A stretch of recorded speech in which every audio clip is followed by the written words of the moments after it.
We have the strange story of a Chico woman who's been trying to prove to the government and financial institutions that she's alive.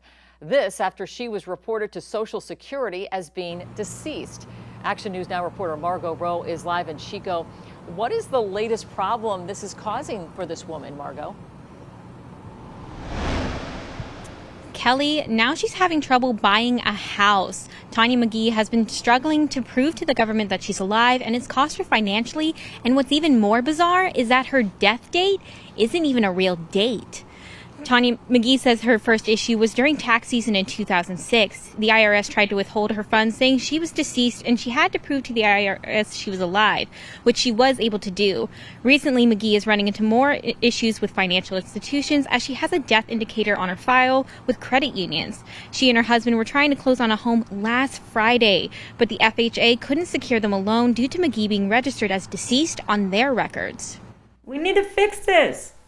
Of course, I contact my attorney right away and let him know that another entity has been affected.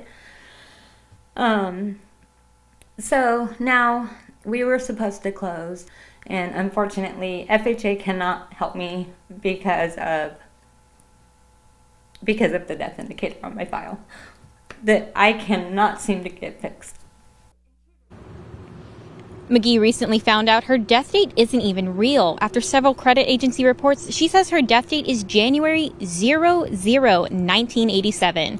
McGee says she's been in talks with the Chico Social Security office and able to receive a letter from the office to prove to them and other agencies she's alive, but still struggles with national databases still having her registered as deceased. And coming up at 5:30, I'll show you how McGee is getting help from Congress and what's advice she has for other people to avoid this. Reporting live in Chico, I'm Margot Rowe for Action News Now. Coverage you can count on. Margot, this has been extremely difficult for Tonya. What's her attitude has been through this all? It must have been very frustrating. Kelly, that's probably the best word I would use to describe this situation. Very frustrating. She was very upset last week when I interviewed her. Her and her husband were supposed to get their first house together, but this death indicator thing seems to always be a problem for them.